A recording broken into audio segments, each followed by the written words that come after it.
This Wisconsin State Fair update is brought to you by Rural Mutual Insurance, where your premiums paid here stay here to keep Wisconsin strong. And it's no secret that one of the most famous Wisconsin Fair foods is, of course, the cream puff. And so Josh and I are about to take a behind-the-scenes look to see just how those cream puffs are made and what makes them so delicious. We are here with Brandon, who is the co-director of the Cream Puff Pavilion here at the Wisconsin State Fair, and Brandon's about to give us a quick tour of what all goes into making these world-famous cream puffs.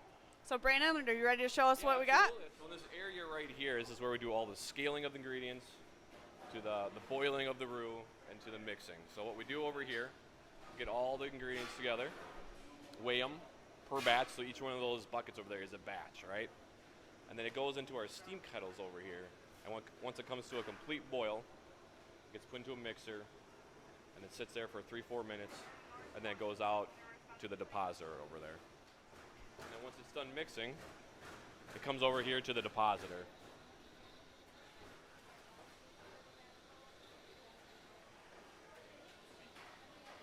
How many cream puffs would you say that you go through each day here at the Cream Puff Pavilion? Between 35 and 45,000 cream puffs. And how long does it take to get from the beginning of the cream puffs all the way to the end final product? Final product, about 45 minutes. Yeah, so the next step, once they get deposited, they get staged over here to go into the oven. Yeah, they go in the oven for about 35 minutes at 425. And obviously right now these cream puffs are all whole, but you have to slice them to put the cream in. So how does that work? We actually have a really cool slicer that we got 2 years ago. In previous years, they would hand slice all these, and right now we have an automatic machine that slices them right now. How many people are employed here in the Cream Puff Pavilion? Right now we have about 180 on staff. And once they get sliced, they go against the wall over here and get staged to go into the cream room. Can you talk to us a little bit about the cream part of the cream puff? Where do you guys source your ingredients and what all goes into the cream? We get our cream from Prairie Farms. They've been doing this, I think, for about 10 years they've been supplying. So they have our recipe and they pre-mix it for us. And so all we have to do is pour it into our buckets for our cream machines. So it's a very consistent product. So it's kind of chilly in here. Yeah, we keep it at 34 degrees. 34 degrees to make sure that the cream is all good for the cream puffs. Filled. They go into the packing area. They pack them up. They either go out to a window, they go out to our satellite locations, they go out a front window, so they go all different directions once they get to the front room.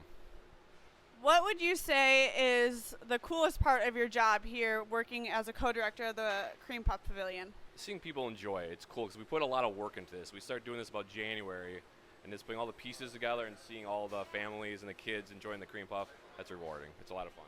One question that we've been asking people out on the streets here at the Wisconsin State Fair is what's the best way to eat cream puff? So how do you eat your cream puff, and what do you recommend for us when we're going to eat? There is a technique. So what you got to do is you take the top and you twist it, and you take it off and use it like a spoon. That's the correct way to do it because it's not messy at all that way. So we're not supposed to just shove it in our faces? You're not supposed to, but you can. A lot of people do it. It is cool watching the kids and the parents play with it and push in each other's face. It's cool. Josh and I are about to go enjoy a cream puff ourselves, so we'll see if we follow the proper technique, or maybe I'll just make Josh shove it in his face. After learning how these cream puffs are made, we obviously have to give them a try. And so I'm going to show my way of eating a Wisconsin cream puff, and then Josh will show his way, and we'll have you guys comment below to tell us whose way is the proper way, and who do you think really did it better. I'm going to say I've been eating cream puffs from the Wisconsin State Fair for about my entire life, so I may have Josh beat as it's his first time here at the Wisconsin State Fair, but we'll let you guys decide.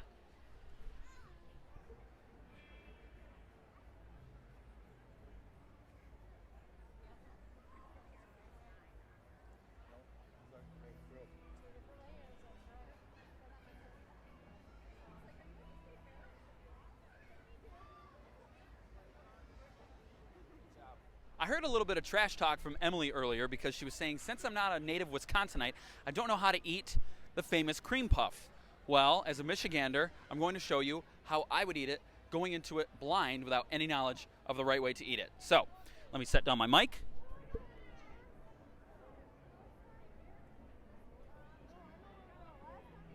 Our tummies are full and we're a little bit messy from our cream puffs, but again, this Wisconsin State Fair update is brought to you by Rural Mutual Insurance, where your premiums paid here stay here to keep Wisconsin strong.